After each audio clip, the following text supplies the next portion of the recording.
글쎄 이제 그 이명박 그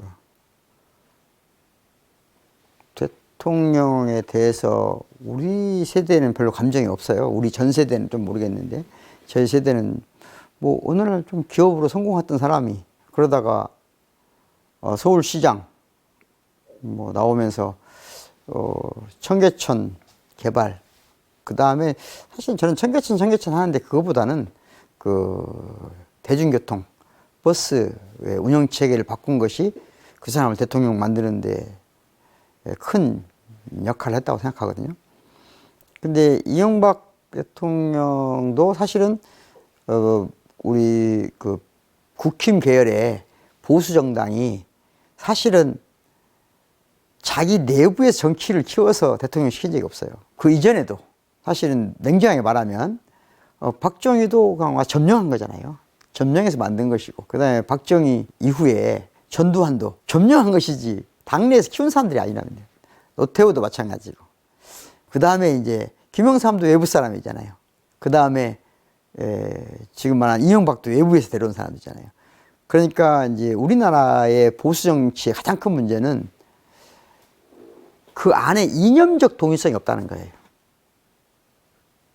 그러니까 이념적 토양이 없어요. 권력을 유지하고 획득하고 확장하는 것 이외에는 아무 관심이 없어요. 그러니까 이데올로기도 언제든지 바뀔 수 있는 집단이라고 저는 보거든요. 그게 문제라고 봐요. 아쉬운 점이죠. 그게 굉장히 아쉬운 점이에요. 그러면서 최근에 와서는 뭔가 반대한다는 입장이 강한데 그런 맥락에서 봤을 때 어쨌든 우리 사회가 그러니까 전 세계의 변화와 한번 거꾸로 가기 시작한 게 첫 사건이 이명박이에요. 그게 세계적으로는 그때가 뭐냐면 금융위기거든요. 다른 말로 하면 1970년에서 2008년까지 전 세계 OECD 국가를 지배했던 핵심 이념은 신자유주의예요. 다시 말하면 국가를 시장처럼 회사처럼 운영하겠다는 거거든요. 그게 2008년에 글로벌 금융위기로 실패했다는 게 확인됐어요. 시장은 시장 스스로를 조율할 능력이 없다. 그러니까 정치적 조정이 필요하다. 시장 안으로 깊숙이 들어가서 개입한다는 게 아니고 큰 틀의 시장의 어떤 바운더리를, 경계를 명확히 지어줘야 된다 하는 게 2008년 세계 합의예요. 그래서 2008년 이후에 세계 어떤 지도자도 어떤 학자도 신자유주의를 더 이상 말하지 않습니다. 그런데 우리나라에서 이명박이 바로 그 막 끝난 정치 이념을 가지고 대통령이 돼요. 그게 이제 우리 사회로는 약간 큰 기회가 왔는데 다시 말하면 대한민국의 전 세계의 흐름하고 맞서서 오히려 살짝 앞서가는 시기가 김대중 노무현을 통해서 약간 정립됐는데 노무현 정부의 정치적 실패 때문에 이제 이명박이 등장했잖아요. 냉정하게 말하면 다시 말하면 진보 진영이 미성숙했어요. 노무현 정부 전체가 노무현 대통령의 문제가 아니고 그 노무현 정부 시절에 386 지금 현재 386 세대 전체가 저를 포함해서 우리 모든 세대가 한계가 있었던 거예요. 그 여파로 오히려 역주행으로 탄생한 정권이 이명박 정권이에요. 그러니까 이미 지나간 얘기를 가지고 대한민국의 통치제를 갖다 보니까 이상하게 삽질을 하기 시작한 거죠. 지금 전 세계가 삽질이 끝난 지가 언젠데 그래서 그 자원회계 하면서 얼마나 많은 자금이 얼마나 많은 국부가 유출됐는지 지금 아예 가늠도 못 하잖아요. 그때 우리가 어디로 갔었어야 되는가. 그때 지금 현재로 말하면 IT 관련된 산업으로 훨씬 더 나갔어야 되고 우리가 더 말하자면 첨단 기술로 나갔어야 되는데 한국 사람들이 그런 거 잘하거든요. 그게 좀 아쉽다. 그러니까 우리가 착각을 가진 거예요. 삽질 경제에 성공한 사람을 그 버스 노선의 혁신 하나를 보고 잠깐 착각한 거죠. 대한민국 첨단 국가를 만드는 거 아니야? 이런 착각을 한 거죠. 근데 사실은 이명박은 저는 삽질로 성공한 정치인이라고 생각합니다. 삽질이란 말이 꼭 부정적으로 볼 일은 아닌데 다른 말로 하면 건설로 세계적인 건설을 했잖아요. 그런 영향이 있는 분이라고 보는데 그게 한마디로 말하면 건설 사업으로 그 관련된 산업으로 세계적인 뭐 역할도 하고 했겠죠. 그런데 금융 자본주의는 그 후잖아요. 근데 금융 자본주의도 끝나가고 있는 새로운 모델이 만들어지고 있는 시기에 저 오래전에 삽질 경제 전문가를 데려다가 대통령을 만들어 놓으니까 엉뚱한 대운하 건설한다고 지금 독일에서 100년 전에 했던 것을 갑자기 가서 저 독일 유학 시절에 보면 특이하거든요. 독일의 대운하를 보면 그 히틀러 시대 때부터 시작된 대운하가 있거든요. 그러니까 그 히틀러 시대 때부터 했던 성과가 있어요. 그런데 지금은 그게 아닌데 퇴행한 거죠, 저는. 그러니까 그거 좀 아쉬워요. 그러니까 이명박은 우리가 착각했다. 우리가 이미 온 2008년에 우리가 도달한 데보다 더 옛날에 성공한 사람인데 미래의 성공을 가져다 줄 거라고 착각한 거죠. 그게 저는 이제 이명박의 등장이고 한계였다고 보는데 그 한계와 그걸 만들어내는 것도 또한 우리들의 한계이기도 했다. 범진보 진영의 경직된 사고가 만들어낸 한계이기도 했다.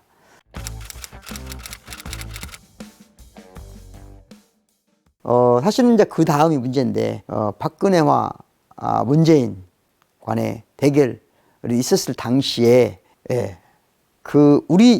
그때는 저는 정말로 팽팽한 싸움이었다고 봤거든요. 대한민국 역사를 결정하는 아주 중대한 선거라고 봤어요.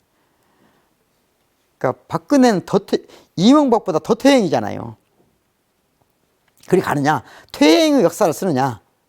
아니면 정말, 김대중 노무현을 잇는 그게 단 저는 정치적 민주화 문제가 아니라고 보거든요. 경제 프레임을 이해하는 방식이 퇴행이 아니고 전진 앞으로 나아가야 된다. 잘 아시겠지만 의외로 진보적인 사람들이 약간 신기술이나 이런데 신화적이거든요. 이건 이념적으로 사실 보수 진보도 아니에요. 그래서 저는 당시에 큰 기대를 했는데 우리 진영이 하나가 되지 못했죠. 하나가 되지 못했고 그래서 실패했죠. 그래서 이제 박근혜 괴물 정권이 탄생한 거죠.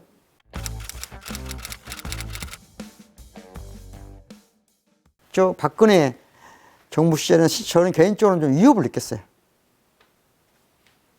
왜냐하면 첫째는 대학도 당시에 선거를 통해서 당선된 사람들을 총장으로 당선된 사람들을 검찰이나 경찰 수사를 의뢰하고 그래서 낙마시키고 저는 그 당시부터는 제가 이제 제 컴퓨터나 이런 걸 핸드폰 같은 것에 대해서 예민해지기 시작한 것 같아요. 제 기종도 다 보안이 되는 걸 바꾸고 지금 오래된 이야기니까 그렇지 그때 저는 좀 신분상의 위험한 상황이 올 수도 있다.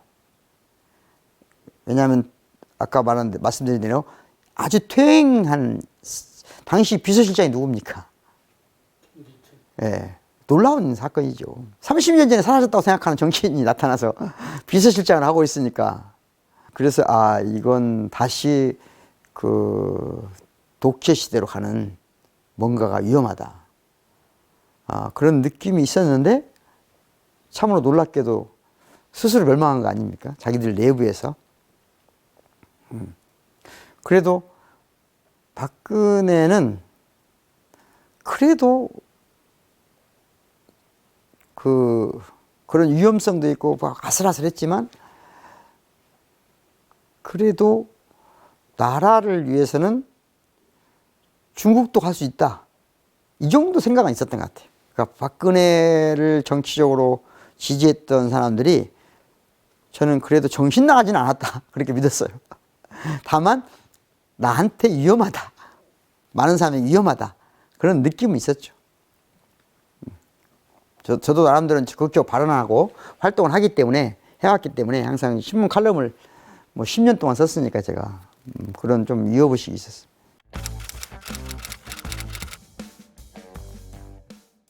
저는 이제 문재인 대통령이 되기 전에 뵌 적이 있었거든요. 굉장히 가깝게 뵌 적이 있었는데, 그때 특이한 경험이었어요. 왜냐면은, 한 두 문장 정도 물어보고 듣기만 해요. 그러니까 제가 무슨 말 했으면, 그냥 길게 얘기했으면 그에 대한 리스폰스, 반응이 있어야 되잖아요. 반응을 모르겠더라고요. 문재인 대통령이 호남에서 크게 비토 증서가 있을 당시에 그것을 서울이나 전국적으로 진보 진영이 이해를 못했을 때 저한테 그걸 물어보는 사람들이, 그러니까 호남에 있는 학자이면서 또 한겨레신문, 경향신문 칼럼을 오랫동안 쓰고 있으니까 그런 의뢰가 많았어요. 왜 그런 거냐. 제가 이제 그러면서 그 이야기를 하면서 더 적극적으로 정치 문제에 관여하게 된 계기가 된 것이 이제 문재인 대통령과 시작됐고, 문재인 대통령이, 저는 사람들이 여러 가지 평가를 하고 하지만 가장 아쉬운 점은 남북 평화 프로세스, 운전자론, 우리 얼마나 그때 기대가 컸습니까? 그리고 능라도에 가서 연설하실 때는 정말 우리가 정말 한반도에 평화가 오는구나, 전쟁이 종식된구나, 이런 느낌이 있었잖아요. 그래서 만약에 그 프로세스가, 다시 말하면 싱가포르에서 있었던 그 북미 간 트럼프와 김정은의 대화가 이루어졌다면 저는 문재인 대통령의 대통령 서사는 완전히 달랐을 거라고 봅니다. 완전히 달랐을 거라고 보고, 아마 지금 문재인 대통령한테 아쉬워하는 이런 얘기는 반으로 줄었을 거라고 생각해요. 근데 이제 그게 항상 정치인들은, 정치란 이런 게 있는 것 같아요. 제가 이제 그 전문 학자는 아니지만 정치란 에너지가 있거든요. 에너지가 있거든요. 그러니까 한쪽의 에너지를 과다하게 썼는데 이게 성공하면 괜찮아요. 그 다음 에너지 받는데, 당시 문재인 대통령은 촛불혁명으로 탄생한 정부잖아요. 촛불혁명의 요구를 무조건 수행해야 됩니다. 그게 실패하더라도. 그게 책무예요. 첫 번째가 그거, 촛불혁명의 책무를 남북 간 화해, 그건 저는 옳다고 봐요. 그게 성공했으면 다른 정치적 에너지도 받았을 거라고 봅니다. 그런데 초반부에 그것을 객관적 판단을 좀 못했다고 봐요. 그러다 보니까 정치적 에너지가 10이 있다. 그럼 여기에 5 정도를 투하했어야 되는데 9 정도를 베팅한 거예요. 9 정도 베팅했다 실패하니까 그것도 우리가 한 게 아니고 그 북미 간 대화 과정에서 좌초되고, 그러면서 이제 남북 간의 관계도 그 워킹 그룹이라고 해서 미국의 통제를 받게 되고, 이러면서 정치적 에너지가 완전히 고갈되어 버렸다고 봐요. 그 점이 좀 아쉽죠. 많이 아쉽죠. 물론 문재인 대통령 그 의도가 그런 건 아니었다고 보지만, 어쨌든 문재인 대통령은 인격적으로 훌륭한 분이잖아요. 누가 봐도 인격적으로는 그 누구보다도 훌륭하신 분이에요. 근데 그건 정치인은 인격으로 판단할 수는 없잖아요. 그러니까 당시 우리 문재인 대통령은 본인이 정치하겠다고 하신 것도 아니에요. 본인 잘 아시거든요. 그러니까 정치인 스타일이 아니란 말이에요. 정확히 말하면 학자 스타일이시고 훌륭한 인격자시고, 그런데 이제 그 노무현 대통령에 대한 미안함, 서운함, 많은 복합적 감정 속에서 그의 친구인 문재인 대통령을 통해서 뭔가 우리가 원했고, 그래서 대통령이 되셨고, 그래서 능라도에 갈 때까지 정말 아름다운 꿈이 펼쳐졌는데, 거기에 현실에 맞는 정치적 에너지보다도 더 많은 과도한 정치적 에너지를 쏟음으로써 이후에 정치적 행위 능력을 많이 상실했다. 그렇게 보고요.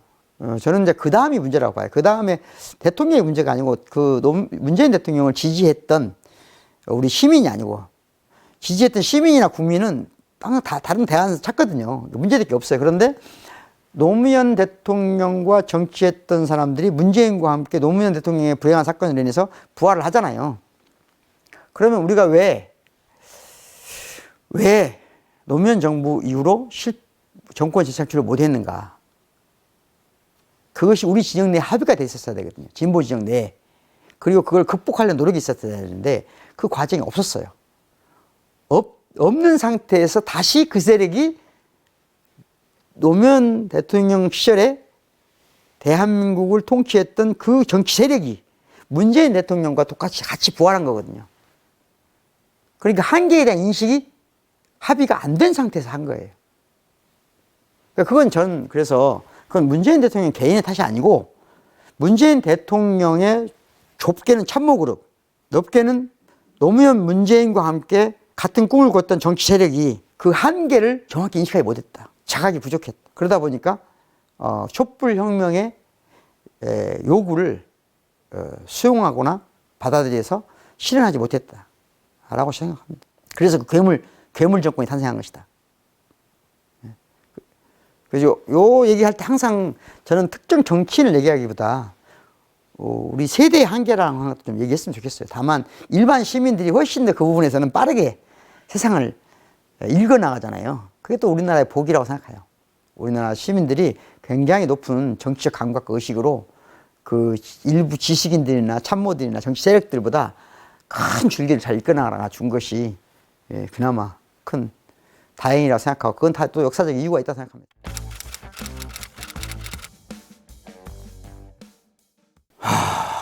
그러니까요. 야, 그날 밤 지금 고통스러운 밤을 정말 지금 생각해도 끔찍합니다. 그러니까 이 좀 예민한 얘기일 수도 있는데 김대중 대통령이 노무현 대통령 돌아가실 때 그 눈물을 흘린 거 봤잖아요. 그 김대중 대통령이 우리가 잘 알다시피 정말 그 어린아이 같은 모습으로 눈물을 흘린 게 2번 있는데 그게 5.18 망월묘지에 처음 오셨을 때하고 두 번째가 노무현 대통령이 돌아가실 때거든요. 그러면 김대중 대통령 입장에서도 노무현 대통령한테 서운한 게 있을 수 있잖아요. 그러니까 예를 들자면 대북송금 받아야 된다든가 이런 거 서운하셨을 거예요. 말은 안 하셨지만 자기 목에다 칼을 댄 거잖아요. 어쨌든 그렇지만 더 큰 연결이 있는 거잖아요. 서로 더 큰 연결이 있는 거잖아요. 그게 노무현 김대중한테 있고 또 노무현 김대중을 지지했던 일반 시민들한테는 그게 있다고 저는 믿어요. 그런데 말씀드린 것처럼 처음에 후단역과 노사모 간의 충돌, 다시 말하면 김대중 대통령을 지지했던 그 세력과 노무현 대통령을 지지했던 세력이 아니고 그 정치인들, 그러니까 김대중 참모, 노무현 참모 쉽게 말할게요. 이분들 사이에 화해가 잘 안 됐어요. 정서적 화해가. 정치적으로는 계속 화해하고 하지만 그건 다른 이유가 하나도 없어요. 김대중의 참모들은 김대중의 권력을 자기들이 이양하고 싶었어. 노무현이라는 새로운 국민적 요구를 받아들이지 못한 거예요. 거기서 불행한 거예요. 똑같이 저는 그렇게 생각해요. 노무현, 문재인을 보좌했던 참모진들이 국민들이 새로운 정치 대안을 찾았어요. 이재명이라는. 그럼 이양을 해줘야 되는 겁니다. 근데 항상 참모들은 그래요. 대통령을 모시다 보면 우리 안에서 우리가 대통령이 나와야 된다는 착각을 해요. 그거 자기들 생각이지. 그게 진보진의 큰 불행이에요. 당시 말하면 문재인 대통령을 어쨌든 성공하려면 정권 재창출을 해야 되거든요. 반드시. 그러면 당시에 이재명 대통령이 나왔어요. 그러면 김대중의 덕에 정치한 김대중의 참모들 저 밑바닥까지, 예를 들면 그 끝에 누가 있냐, 제가 보기에 지금 가장 성공한 사람들, 대통령 후보로 나왔던 이낙연이죠. 이낙연도 김대중의 덕분에 정치한 사람 아니에요. 김민석도 마찬가지고 두 사람 다. 자, 김민석은 그때 정치 영향이 없어지니까 제외. 이낙연이죠. 이낙연은 더군다나 문재인 대통령이 화해의 제스처로, 즉 김대중의 정치적 유산을 물려받겠다는 상징적 효과로 이낙연을 제시했단 말이에요. 그리고 친노, 즉 친문, 문재인 대통령과 함께 정치한 사람들을 또 그래, 그 상징적 기호로 이낙연을 받아들인 거예요. 여기까지 좋잖아요, 일단. 그래서 갔으면 모르잖아요. 근데 국민은 뭘 원했어요? 아니, 김대중, 노무현, 문재인하고는 다른 정치가 필요해. 그게 이재명이야 라고 정한 거예요. 그러면 나머지 새끼들이 어떻게 해야 되죠? 전폭적으로 이양해줘야죠, 권력을. 그랬으면 윤석열은 탄생하지 않았죠. 윤석열이 그 정도 표차로 진 것은 저는 누구도 핑계대면 안 된다고 봐요. 그건 지금도 앞으로도 마찬가지인데, 다시 말하면 정치 세력들, 그거 뭐냐면 옛날로 말하면 가문화된 거거든요. 가문화. 집단적으로 이익 집단이죠. 김대중이 참모 집단에 노무현 문재인 정부의 참모 집단들 중에 그 대표로 나선 이낙연. 그 이낙연을 통해서 정치적 이득을 획득했다는 세력들이 저는 윤석열을 만들었다고 보는 입장이에요. 그건 앞으로도 마찬가지라고 생각해요. 그게 얼마나 많은 불행을 가져오는지. 자신들의 정치적 이익 때문에. 그때 우리가 정말로 시대를, 대한민국을 함께 간다는 입장으로 했으면 질 수가 없는 선거예요. 문재인 대통령은 집권 말기에 그 정도 인기를 가진 유일한 대통령이에요. 왜냐하면 지금 와서 문재인 대통령이 욕을 많이 하지만 어쨌든 문재인 대통령은 집권이 마무리될 때까지 대중의 국민 절반의 지지를 받고 있었잖아요. 그럴 때 정권 쟁취하지 안 된다는 건 불가능한 일이에요. 보통 정권 말기는 40%까지 주는데도 정권 쟁취를 하는데, 그건 유일하게 뭐가 문제냐? 민주 진보 진영의 기득권 세력들, 그들의 욕심, 그들이 나라를 망쳤다고 저는 말하고 싶어요, 사실은. 그래서 시대에 없는 윤석열이라는 괴물 중에 괴물이 탄생한 거죠. 근데 윤석열은 이해할 수 없는 사건이에요. 윤석열을 탄생시킨 것에 대해서는 저는 낱낱이 사실 책임을 물어야 한다고 보는 입장이에요. 사실 그래서 이낙연 전 총리가 지금 정치로 사장된 것도 당연하다고 봐요, 저는. 시민들은, 국민들은 그렇게 복잡할 게 없거든요. 아니, 김대중 지지했던 사람이 노무현 지지하고, 노무현 지지했던 사람이 문재인 지지하고, 문재인 지지한 사람이 이재명 지지하는 거예요. 뭘 복잡해. 근데 그 안에 정치 계산하는 자들, 자기 이익을 가지고 정치를 교란시키는 자들이 문제죠.